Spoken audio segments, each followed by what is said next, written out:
Hi guys, to this video guys, ito guys ay isang Ford F250 guys. 250 naman to guys, no? Yan. Binaklas ko ngayon lang to guys, yan. At yan ay naka-live din ngayon. Ayan, yan oh. Yan guys. Ayan. Ang sira nito guys ay evaporator. Yun nandito guys. Ano? Yan yung evaporator guys, no? So ngayon kaya mo malalaman guys na may singaw ito ano dahil pag nag-aircon ka guys ay mabaho yung amoy niya, no? No guys, yun. Yan. Yan guys ang pagbaklas niyan. Madali lang yan guys. Mga tornilyo lang yan ito.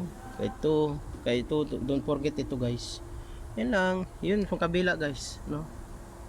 Yan. Sana ay may natutunan na naman kayo sa aking video. At mega love shoutout sa inyong lahat dyan.